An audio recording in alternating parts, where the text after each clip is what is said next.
সম্মানিত মুসলিমবৃন্দ, আসসালামু আলাইকুম ওয়া রাহমাতুল্লাহ। আল্লাহ রাব্বুল আলামিনের দরবারে শুকরিয়া আদায় করছি, যিনি শত ব্যস্ততার মধ্যে পবিত্র জুম্মার নামাজের উদ্দেশ্যে মসজিদে এসে কোরআনে কারীম থেকে একটি কথা বলার এবং শোনার জন্য আল্লাহ কবুল করেছেন। ওই মহান রব্বুল আলামিনের দরবারে শুকরিয়া আদায় করছি। সকলে বলছি আলহামদুলিল্লাহ। আর শুকরিয়া আদায় করছি যে মহান রব্বুল আলামিন অসংখ্য মানুষদের ভিতর থেকে বেছে নিয়ে যথাসময় মসজিদে এসে কোরআনে কারীমের আলোচনায় বসার সুযোগ করে দিলেন। অনেক মানুষ জুম্মার নামাজ পড়বে, প্রস্তুতি নিচ্ছে, আসবে সবার শেষে, যাবে সবার আগে।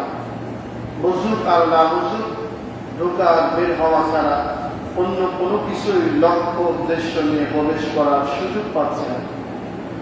আমরা আছি যে একটি কথা বলবে এবং আমরা শুনবো, সেই অনুযায়ী আমল করার জন্য চেষ্টা করব ইনশাআল্লাহ। আল্লাহ রাব্বুল আলামিন আমাদেরকে সুযোগ করে দিলেন শত ব্যস্ততার ভিতর থেকে। রব্বুল আলামিনের দরবারে আরেকবার শুকরিয়া সকলে আদায় করছি, সকলে বলছি আলহামদুলিল্লাহ। লক্ষ কোটি সালাম বর্ষিত হোক বিশ্ব মানবতার মুক্তির দিশারি, দোজাহানের বাদশাহ, শ্রেষ্ঠ নবী জনাব মুহাম্মদ রাসূলুল্লাহ সাল্লাল্লাহু আলাইহি ওয়াসাল্লামের। সম্মানিত উপস্থিতি, আজকের আলোচনার বিষয় হল আমরা দুনিয়ার বুকে চলার সময়কে অহমিকা, দাম্ভিক্য, অর্থের গরম, ক্ষমতার গরম, বিভিন্ন বিষয় নিয়ে আমরা একের পর এক ঝামেলা করেই চলছি। এর থেকে পরিহার, এর থেকে বের হওয়ার সুযোগ আমরা পাচ্ছি।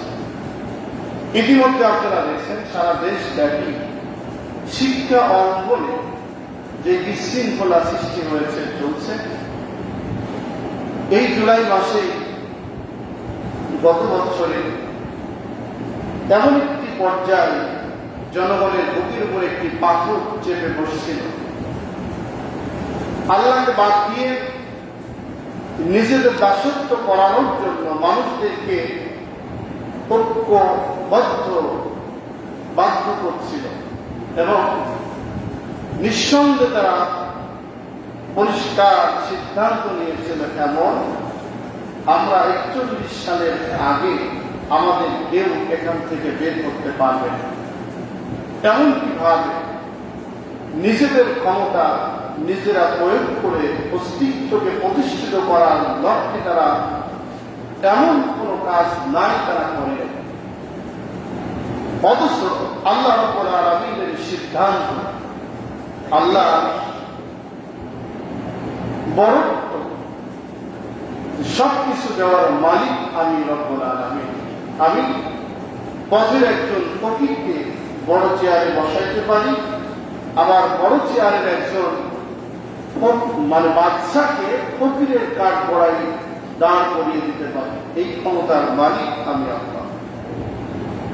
এটাকে বিশ্বাস করার জন্য আমাদের যে বিষয়টি সবচেয়ে জরুরি দরকার জানা, সে বিষয় নিয়ে আজকের সংক্ষিপ্ত জুম্মার আলোচনা। সম্মানিত উপস্থিতি, ব্যবসা বলেন, চাকরি বলেন, কর্ম বলেন, যেটাই বলেন না কেন, আমাকে আপনাকে মেন নিজের পজিশনটাকে জানতে হবে, চিনতে হবে, ইনভেস্ট করতে হবে। এরপরে লাভ এবং লস, এই দুইটা চিন্তা করা যায়। আমরা নিজেরা নিজেদেরকে না চিনতে পারার কারণে, গবেষণা আলোচনা না করার কারণে যখন যা খুশি খেয়াল খুশি মতো বক্তব্য, কথাবার্তা, অহমিকা দিয়ে আমরা চলছি। অনেক মানুষ এমন আছে, দেখুন, কথায় কথায় যারা শিক্ষা ভয় দেখায়, কলমের প্রচার ভয় দেখায়, নিজের বরত্বের বিষয় চিন্তা করে। মনে করুন, আমার দেশে জেনারেল একজন শিক্ষিত সবচেয়ে বড় মন্ত্রী মিনিস্টারের চাইতেও সম্মানের অধিকারী তেমন একটা ব্যক্তিকে যদি অনস্থায়ী ইংরেজি বক্তব্য দিতে বলা যায়, আমার দেশের এই বাঙালি সকল সময় এই বক্তব্য অভ্যস্ত নয়, সেই কারণে সকল সময় দিতে ব্যর্থ হবে। অথচ আমেরিকার মতো একটি জায়গার যিনি সুইপার ঝাড়ুদার, ওনাকে যদি আপনি বলেন ইংরেজিতে সকল সময় বক্তৃতা দাও, উনি বক্তব্য দিতে পারবেন। কেন? ওনার মাতৃভাষা অলস্টাইন, উনি ইংরেজিতে বক্তব্য দিতে পারেন। এর অর্থ হল এইটা, আমার দেশে ইংরেজি বক্তব্য একটু কথাবার্তা বলতে পারেন জন্য নিজেকে মেলা বাহাদুরি দেখানোর কোন সুযোগ নেই। আপনার চাইতে অন্য দেশের যারা পথচারী, ঝাড়ুদার, নিম্ন শ্রেণীর যারা নাগরিক, আপনার চাইতে ভালো বক্তব্য তারা দিতে পারেন। এটা বলে আপনি আরবি দিতে আসেন, ভালো একজন আলেম, মুফতি, মুহাদ্দিস, অথবা আপনি মনে করলেন আমার চাইতে আরবি আর কেউ জানে না, কেউ বলতে পারে না, অথচ আপনি দেখুন অলস্টাইন সব জায়গায় আরবি বলার ক্ষমতা আমাদের থাকলেও অনেকেই বলতে পারবে না। কেন? আমাদের মাতৃভাষা বাংলা, আমরা অলস্টাইন আরবিতে কথা বলতে ব্যর্থ হব, পারবো না। যদি বলি আর একজন বুঝবে না। অথচ আপনি পার্শ্ববর্তী আমাদের সৌদি মক্কা মদিনায় যান, যারা ভিক্ষু, যারা পথচারী, যারা হলো রাস্তার ঝাড়ুদার, ওনারা আপনার চাইতে অনেক ভালো বক্তব্য দিতে পারেন অলস্টাইন আরবিতে। কেন? ওদের দেশে আরবি ছাড়া আমার আপনার মতো ভাষা চলে। এই জন্য শিক্ষার বড়াই, ভাষার বড়াই, অহংকারের বড়াই দেখিয়ে কোন মানুষকে ছোট করার কোন সুযোগ ইসলাম দেন নাই। এজন্য আমাকে আপনাকে আমাদের পজিশন জানতে হবে, আমরা কোথা থেকে আসছি, কিভাবে আসছি, আমাদের করণীয়। আমাদের মানুষকে আল্লাহ রাব্বুল আলামিন তিনটা স্তর করে দিয়েছেন। একটি স্তর হল দুনিয়ায় আসার পরে শিশুকাল। একটি শিশুকাল যখন থাকে, ওই মানুষটাকে সমস্ত মানুষ ভালোবাসে, মহব্বত করে, পছন্দ করে। শিশুকালটি নির্দিষ্ট একটি সময় রেখা আল্লাহ দিয়েছেন। শিশুকাল যখন শেষ হয়ে যাবে, এরপর আসবে যৌবনকাল। যৌবনকালে এসে আপনাকে হিসাব নিকাশ করে চলতে হবে, ইবাদতের মধ্যে শামিল হতে হবে। যে কোনো কাজ আপনি করবেন, আল্লাহ এবং দুনিয়া, পরকাল এবং আখিরাত, দুনিয়ার সমস্ত বিষয়গুলার এই যৌবনকালের হিসাব পরিপূর্ণভাবে আল্লাহর সামনে দিতে হবে। এখন শিশুকালটা আপনি ছিলেন একদম নিষ্পাপ, যৌবনকালে এসে আপনি কি করলেন, কিভাবে চললেন, অহমিকা দেখালেন, দাম্ভিত্য দেখালেন, টাকা গরম দেখালেন, নানান কায়দা ইত্যাদি। এই বিষয়টি আমাকে আপনাকে দুনিয়ায় থেকে বিদায় দেওয়ার আগেই আল্লাহ রাব্বুল আলামিন অনুভব করার জন্য, অনুতপ্ত করার জন্য, অনুশোচনা করার জন্য আরেকটা জীবন দিয়েছেন, যেটা হলো বৃদ্ধকাল। এই তিনটা কাল আল্লাহ রাব্বুল আলামিন আমাকে আপনাকে দিয়েছেন। সেখান থেকেই আল্লাহ কোরআনের ভাষায় এইভাবে বলতেছেন, ওয়াল্লাযী খালাকা লাকুম মিন তুরাবিন সুম্মা মিন নুতফাতিন সুম্মা মিন আলাকাতিন সুম্মা ইউখরিজুকুম তিফলান সুম্মা লিতাবলুগু আশুদ্দাকুম সুম্মা লিতাকুনু শায়খা। আল্লাহ রাব্বুল আলামিন বলেন, ও দুনিয়ার মানুষ, তোমরা শোনো, তোমার পজিশন সম্পর্কে তুমি জানো, বোঝো। এই দুনিয়ায় এমন কোন মানুষকে আমি আল্লাহ রাব্বুল আলামিন অহংকার করার জন্য, দাম্ভিক ভাবে তাকব্বুরি করে চলার জন্য এই দুনিয়ার মাঝ নদে আমি কাউকে কোন সময়ের জন্য পাঠাই নাই। এই দুনিয়ায় যত অহমিকা, অহংকার, যত কিছু করার, ক্ষমতা প্রয়োগ করা, ক্ষমতা দেখানো, সবকিছু একক সত্তার মালিক যিনি হবে, তিনি আর কেউ নয়, তিনি হল আল্লাহু লা ইলাহা ইল্লা হুয়াল হাইয়ুল কাইয়্যুম। আল্লাহ রাব্বুল আলামিন বলেন, আমি সেই আল্লাহ, আমি সেই মালিক, আমি সেই রব, আমার শুরু আছে, আমার শেষ নাই। আমি প্রত্যেকটি বিষয়কে সৃষ্টি করেছি, সৃষ্টি করার ক্ষমতা আমার, ধ্বংস করার ক্ষমতা আমার, আমার গঠন করার ক্ষমতা আমার। আমি রব্বুল আলামিন এক সেকেন্ডের জন্য কোন সময় নিদ্রায় যাই না। সব সময়ের জন্য আমি আল্লাহ একক সত্তার মালিক হওয়ার কারণে আমি একটি সেকেন্ডের জন্য কোন সময় নিদ্রা আমাকে স্পর্শ করতে পারে না। কেন? নিদ্রা স্পর্শ যখন করবে, ওই সেকেন্ডের মধ্যে আমার বান্দা সম্পর্কে, মাখলুকাত সম্পর্কে, দুনিয়া সম্পর্কে আমি ওই মুহূর্তের মধ্যে অজানা থাকবো। আর একজন থেকে শুনে বুঝে আমাকে সিদ্ধান্ত নিতে হবে। এজন্য আল্লাহ শেষ নাই, শুরু আছে। কোন সময়ের জন্য আল্লাহর চোখকে ফাঁকি দেওয়ার কোন সুযোগ নাই। আল্লাহ রাব্বুল আলামিন এজন্য বললেন, বান্দা তোমার পজিশন সম্পর্কে তুমি জানো।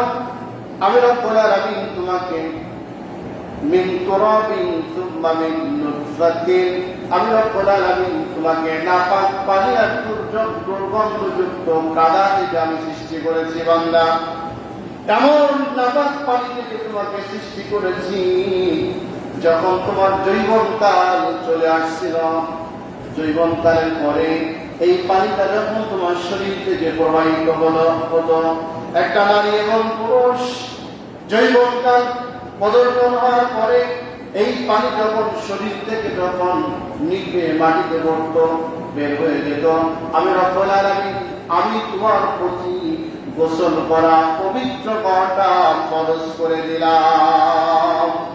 এত দুর্গন্ধযুক্ত নাপাক, আমি এই নাপাককে তোমার শরীর থেকে বের করছি, আবার এটার থেকে পবিত্র হওয়ার জন্য আমি বিধান দিয়েছি। অবান্দা শোনো, আমি আল্লাহ রাব্বুল আলামিন ওই নাপাক পানির মধ্যে থেকে তোমাকে বের করেছি। তুমি চিন্তা করো, অহংকার কেন করো? অহংকার কেন দেখাও? আর আমি আল্লাহকে ভুলে যাও কেন? ভোলার কোন সুযোগ নাই, আমার থেকে দূরে সরে যাওয়ার কোন সুযোগ নাই। আর একটা বিষয় হলো, আমি তোমাকে সেই সাথে দুর্গন্ধযুক্ত কাদা এমন মাটি থেকে তোমাকে তৈরি করেছি, যাতে করে মাটি কোন সময়ের জন্য অহংকার করে আমার মাটির উপরে ধাপ ফেলতে না পারো। কারণ হলো, এই দুনিয়াতে আমি তোমাকে সৃষ্টি করছি মাটি দিয়ে, মাটির দাম সকল সময়ের জন্য নিচেই থাকবে, নিচের দিকে চলবে, বিস্তীর্ণ মাটির উপরে তোমার স্থান হবে। তুমি কেন আঙ্গুলটা করে অহমিকার সাথে কথা বলবে?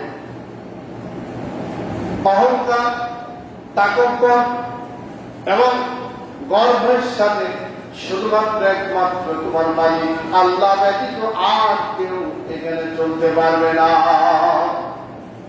আল্লাহ রাব্বুল আলামিন আরো বলেন, বান্দা দেখো, শিশুকাল যখন শেষ হয়ে গেল, যৌবনকাল আসলো, যৌবনকাল আসলে আমাকে ভুলে যায়। আমি রব্বুল আলামিনকে তখন অনেকেই চিনতে পারে না। ভাইরা দেখুন, এই যৌবনকালের মধ্যে নামাজ ঠিক মতো পড়তে চাই না, কোরআন ঠিক মতো মানতে চাই না, ইসলাম ঠিক মতো মেনে চলতে চাই না। এই যৌবনকালে যত রকম অন্যায়, অশ্লীল, বেহাপনা, সকল প্রকার কার্যক্রম যত রয়েছে, সবগুলা যৌবনকাল ছাড়া বৃদ্ধ আর শিশুকালের মধ্যে হয় না। যত এই জাতীয় কাজগুলো হয়, সবগুলা যৌবনকালে এসে। এই যৌবনকাল আল্লাহ রাব্বুল আলামিন বলতে চান, নির্দিষ্ট একটা যৌবনকাল তোমাকে দিয়েছি, প্রত্যেকটা মানুষকে নির্দিষ্ট সময় দিয়েছি। বান্দা, এই নির্দিষ্ট যৌবনকাল আমি রব্বুল আলামিন ওই সময় তোমার রক্তের একটা প্রভাব, শরীরের একটা চেহারা, লাবণ্যতা একটা বানিয়ে দিতাম, যাতে করে আমি দেখতে চাই এই জৈবনটা নিয়ে আমার আল্লাহর গোলাম থাকো না বান্দা মানুষের পিছনে দাবেদারি করতে যাও। তুমি যখন মানুষের পিছনে যাবে তোমাকে চিন্তা করতে হবে আমি তো আল্লাহর গোলাম, আমি তো আল্লাহর হুকুম মানবো, আল্লাহর ইবাদত করবো, আল্লাহ দাসত্ব করে চলবো। আমার ভাইরা, দুনিয়ার ইবাদতের জায়গা হলো দুইটা, একটা হলো আল্লাহর ইবাদত, আর একটা হলো শয়তানের তাবেদারি ইবাদত। দুনিয়ার মধ্যে যখন মানুষ আল্লাহর গোলামি করে, আল্লাহর হুকুম মানে, আল্লাহর বিষয় নিয়ে যখন চলে, আল্লাহ রাব্বুল আলামিন তার মান সম্মান ইজ্জতকে বৃদ্ধি করে দেয়। আর যখন বান্দা মানুষের গোলামি করে, মানুষের তাবেদারি করে, মানুষকে বলে দেয়, আল্লাহকে বলে দিয়ে মানুষকে খুশি করার জন্য যখন পিছনে পিছনে যায়, আমি রব্বুল আলামিন তখন তাকে সুযোগ দিয়ে দিই, দেখি একটু সুযোগ দিলাম, কিন্তু ওই সুযোগটা স্থায়িত্বভাবে আমি রব্বুল আলামিন কখনো তাকে দিই না। আমি রব্বুল আলামিন ক্ষণিকের জন্য সময়টা দিয়েছিলাম, আমি তাকে থাপ্পড় দিয়ে সময়টা নিয়ে অস্তিত্ব বিলীন করে দিয়ে এই পৃথিবীর মধ্যে আমি তাকে লাঞ্ছিত করে ফেলে দিই। যেমন দেখুন, সাদ্দাতকে আল্লাহ সুযোগ দিয়েছিলেন, হামানকে সুযোগ দিয়েছিলেন, ফেরাউনকে সুযোগ দিয়েছিলেন, নমরুদকে সুযোগ দিয়েছিলেন, আবু জেহেলকে সুযোগ দিয়েছিলেন। এমনভাবে যুগে যুগে অসংখ্য মানুষকে আল্লাহ সুযোগ দিয়েছিলেন। সব কিছু দেওয়ার পরে আল্লাহ রাব্বুল আলামিন বললেন, আমি আল্লাহকে তোমরা কখনো ভুলে যেও না।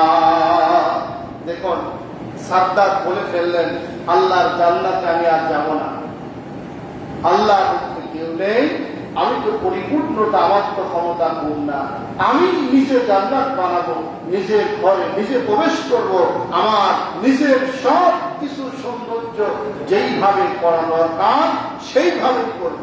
আল্লাহ কাউকে থাপা মারেন না, আগেই আল্লাহ সময় দেন। দেখি ইতিহাস আপনারা জানেন, সাদ্দাত সব কমপ্লিট করলেন, যেদিনকে উদ্বোধন করতে যাবেন জান্নাতের মধ্যে যা যা ছিল উনি সেই রকম ভাবে পয়েন্টে পয়েন্টে দুনিয়ার চাকচিক্য সৌন্দর্য দিয়ে সেগুলা সাজিয়েছিল। সাজিয়ে এখন তিনি বললেন, এখন আমি যাই, আনন্দ উৎসব করি, আল্লাহ জান্নাতে দিবেন গুরগের মান, আমি দুনিয়াতে গুরগের মান তৈরি করে দিলাম। আল্লাহ জান্নাতে দিবেন ভালো কিছু, আমি দুনিয়াতে ভালো কিছু তৈরি করলাম। সেখানে এমন কোন খারাপ কার্যক্রম নাই, সেগুলো ঘরে প্রবেশ করছিল না। আমার ভাইয়েরা, আল্লাহ ইচ্ছা করলে আগেই সাদ্দাতকে থামিয়ে দিতে পারতেন। ওনার সমস্ত মনের খায়েশকে একটা নির্দিষ্ট জায়গায় যাওয়ার সুযোগ আল্লাহ করে দিলেন। দেওয়ার পরে যখন সাদ্দাত পরিপূর্ণ হলো, অহমিকার সাথে বললেন, আমার জান্নাত আমি উদ্বোধন করতে যাচ্ছি, আমি এখন চলছি। এমন সময় রওনা দিলেন, আল্লাহ রাব্বুল আলামিন বললেন, আজরাইল, আর একে সময় দেওয়া যায় না, এখন তুমি তার সামনে ব্যারিকেড দাও, এখন চলে যাও। আজরাইল আলাইহিস সালাম যখন সামনে চলে আসলেন, সাদ্দাতকে ডাকলেন, শোনো, কথা আছে, দাঁড়াও। সাদ্দাত অহমিকার সাথে বললেন, তোমার সাথে কথা বলার কোন সুযোগ নাই, আমি তো আজকে জানোই আমার সেই লক্ষ্য বস্তু উৎপাদনের জন্য রওনা দিলাম। এমন একটি পর্যায়ে গিয়ে আল্লাহ রাব্বুল আলামিন বললেন, আর সুযোগ দিও না। এক পা সরি পেটের উপরে গেছে, আর এক পা মাটিতে নামিয়েছে। এমন সময় দাঁড়িয়ে জানটা কবজ করে আজরাইল বললেন, এটা হলো আল্লাহ রাব্বুল আলামিনের একমাত্র ক্ষমতা। তোর যে ক্ষমতা ছিল, ক্ষমতা এখন দেখা, এখন আল্লাহর ক্ষমতা আল্লাহ দেখানো শুরু করেছেন। এই জন্য আল্লাহ রাব্বুল আলামিন বললেন, জৈবনকাল যখন আসে, দুনিয়ার মানুষ তোমরা শোনো, এই জৈবনকালকে ধরে রাখাটাই তোমাদের ইমানি দায়িত্ব। আমি আল্লাহকে সন্তুষ্ট করার জন্য জৈবনকালটা যদি তুমি নির্দিষ্ট সময় রেখার মধ্যে, নির্দিষ্ট জায়গার মধ্যে যদি ধরে রাখতে পারো, আমি রব্বুল আলামিন ওই কিয়ামতের দিন এমন একটা জান্নাত দিব, যেই জান্নাতের মধ্যে এমন কোন তোমার মনের চাহিদা পূরণ করতে পারবে না, এমন জায়গা আমি সেখানে ত্রুটি রাখি নাই। পরিপূর্ণ করে এমন একটা জান্নাত দিয়েছি তোমার জন্য, নির্দিষ্ট করেছি, ওই জান্নাত অপেক্ষা তোমার জন্য করছি। আমার ভাইরা, যৌবনকাল শেষ হয়ে গেল। আল্লাহ দুনিয়াতে শিক্ষার জন্য যারা আমার সামনে মুরব্বী বসে আছেন, এবার আপনাদের ব্যাপার আল্লাহ রাব্বুল আলামিন বলতেছেন, সুম্মা লিতাবলুগু আশুদ্দাকুম সুম্মা লিতাকুনু শায়খা। আল্লাহ রাব্বুল আলামিন বলতেছে, বান্দারে, যৌবনকাল শেষ যখন হয়ে গেল, এখন আর মুখে দাঁতটা ধরে রাখতে পারো না। আগে যেমন গোস্ত কামড়ি খেতে পারতে, এখন আর পারো না। আগে যেমন মাজা সোজা করে দৌড়াতে পারতে, দাঁড়াতে পারতে, এখন আর তুমি পারো না। আগে যেমন মুখের চামড়াগুলো টনটনা ছিল, এখন আর থাকে না।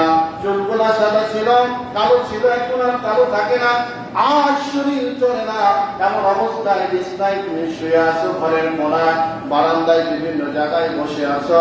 তোমার নাতিপুতি, পরিবার পরিজন, তোমার সবাকাঙ্ক্ষী যারাই ছিল, আজকে তুমি তাদের মুখাপেক্ষী হয়ে একটু দাঁড়ানোর জন্য যখন কাউকে ডাকছো, খাওয়ার জন্য কাউকে ডাকছো, ধরার জন্য কাউকে যখন ডাকো, একবার দুইবার ডাকার পরে যখন তারা বলে, বুড়া মরে না কেন, বুড়া এত ক্যান ক্যান করে কেন, আর ভালো লাগে না, এখন তুমি এত জ্বালাও কেন, এরা হয় না বলেন? আর বুড়াদের কথা সমাজের মানুষ শুনতে চায় না। রাজনীতি দল যারা করতেন, সেখানেও কোনো দাম নাই, পরিবারের কোনো দাম নাই, ছেলে মেয়ের কাছে দাম নাই, বাজার ঘাটে কোনো দাম নাই। যেই সময় আপনার হুঙ্কারে একটা জনপদকে থামিয়ে দিতে পারতেন, আজকে আপনার হাজারো হুঙ্কারে আপনি আর কেউ আঙ্গুল সোজা হয়ে দাঁড়ায় না, আর আপনার হুঙ্কারে আপনি নিজেই বুঝতে পারেন না। আল্লাহ বলছে, বান্দা, এই সময় আমি দিয়েছি এই জন্য, এখন তুমি বোঝো। আল্লাহ বলছিলেন, যৌবন কালটা আমি আল্লাহর জন্য খরচ করো, যৌবন কালটা আমি আল্লাহর জন্য বানাও, যৌবন কালে ইবাদত বেশি করে করো, যৌবন কালে আমি আল্লাহর পথে প্রতীক হয়ে আল্লাহর জমিনটাকে কোরআন দিয়ে আলোকিত করো। আমার সিদ্ধান্ত ছিল সেইটা, তুমি করো না। এখন তুমি নিজেই অনুভব করো, অনুতপ্ত হও, অনুশোচনা করো, রাত দিন 24 ঘন্টা পরিশ্রম করে যে গাড়ি করলে, যে বাড়ি করলে, সম্পত্তি করলে, সব কিছু করেছো, আজকে সেই কিছু, এত কিছু থাকার পরেও ওই বাড়িতে, ওই সমাজে, ওই মহল্লায়, ওই লোকজনের মধ্যে তোমার মূল্য একদম ঠুনকা, কেউ আর তোমার দিকে তাকায় না। এই অবস্থা যদি হয়, দুনিয়ায় তোমার আপন জনরা যদি তোমাকে এইভাবে গ্রহণ করে, তাহলে যে আল্লাহ তোমাকে যৌবন দিয়েছিলেন, যে আল্লাহ তোমাকে সম্পদ দিয়েছিলেন, যে আল্লাহ তোমাকে সব কিছু করে পরিপূর্ণ করেছিলেন, ওই আল্লাহর গোলামি না করলে, দাসত্ব না করলে, ওই আল্লাহ তোমাকে মূল্যায়ন করবে কেন? কেন আল্লাহর প্রয়োজন তোমাকে এত বড় চেয়ারের মালিক বানিয়ে ওই জান্নাতে তোমাকে পাঠাবে? এটা আল্লাহ কেন দায়িত্ব? এজন্য ভাইরা, আল্লাহ বলছে, আমি তোমাকে যৌবন কাল দিয়ে আমি যত নিয়ামত দিয়েছিলাম, আমি তোমাকে কার্যক্রম করতে বলছিলাম, আমি তোমাকে সব কিছু পরিপূর্ণ করার জন্য বলছিলাম। এখন আমার সামনে যারা বসে আছেন, আপনি চিন্তা করে দেখুন, এখন পর্যন্ত 5 ওয়াক্ত নামাজ পড়ে না এমন অনেক লোক রয়েছে। নামাজ পড়লেও অভ্যাস পরিবর্তন করতে পারে নাই এমন লোক রয়েছে। অভ্যাস পরিবর্তন করলেও আল্লাহ রাব্বুল আলামিনের পরিপূর্ণ কোরআনের বিধানটা মেনে চলতে পারে নাই এমন অসংখ্য লোক রয়েছে। এরপরেও নিজে পরিবর্তন হচ্ছে ঠিক, পরিবারকে পরিবর্তন করতে পারছে না, সমাজকে পরিবর্তন করতে পারছে না, আপনজনদেরকে কন্ট্রোল করতে পারছে না। আছে না নাই বলেন এরকম মানুষ?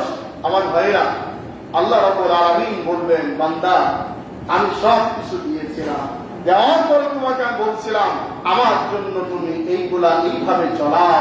তুমি যখন করো নাই, বৃদ্ধকালে তুমি নিজের প্রমাণ নিজে দিয়েছ, এখন আর তোমার হাতটাও ঠিক মতো কথা শোনে না। অনেক মুরব্বী আছে, দেখবেন, ভাত খাচ্ছে, চা খাচ্ছে, বিস্কুট খাচ্ছে, হাতটা তুলছে, কিন্তু হাত কাঁপছে, কাঁপতে কাঁপতে ঠিক মতো মুখের টার্গেটটাও পর্যন্ত বুঝতে পারে না। এমন লোক আছে না নাই বলেন? কেন হচ্ছে? আল্লাহ নিজে বলছেন, আমি যৌবন কালকে অনুশোচনা করার জন্য এই কাজটা আমি আল্লাহ করেছি।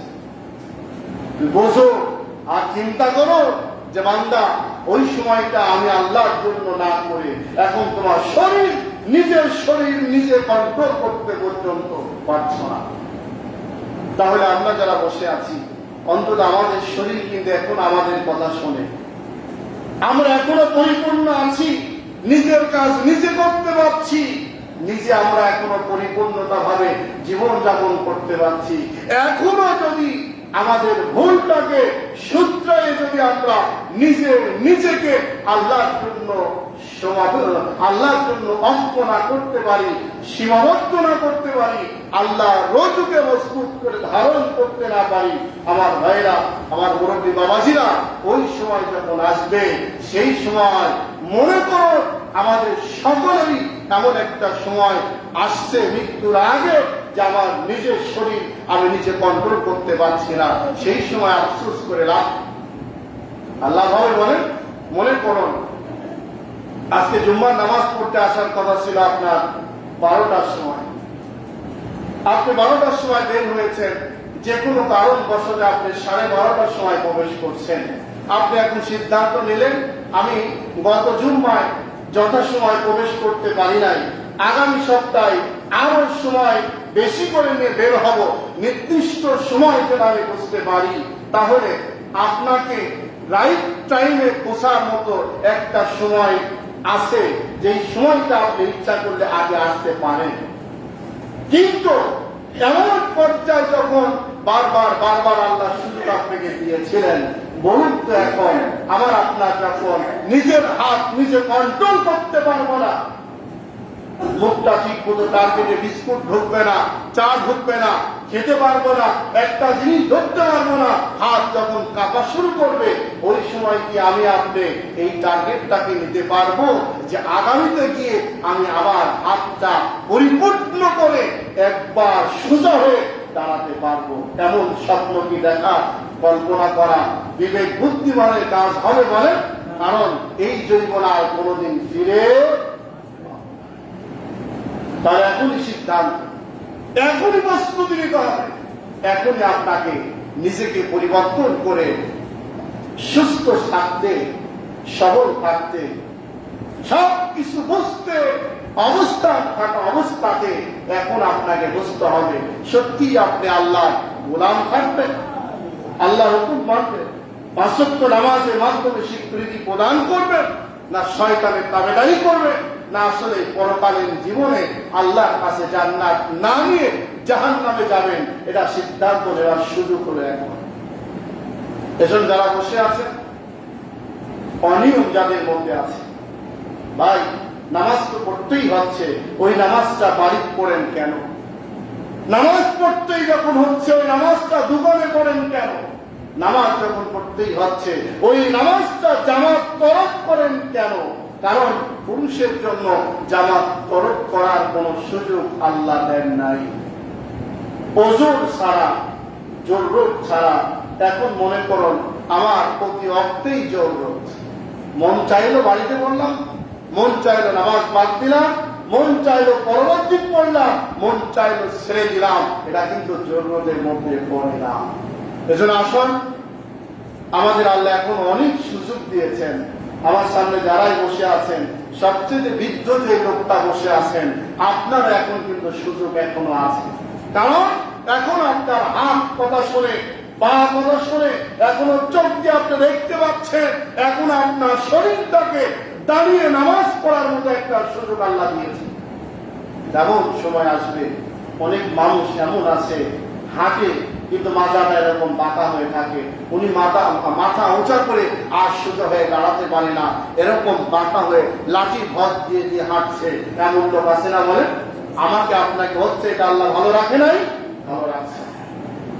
এজন্য এখনই সুযোগ, আপনাকে সিদ্ধান্ত নিতে হবে আল্লাহর জন্য।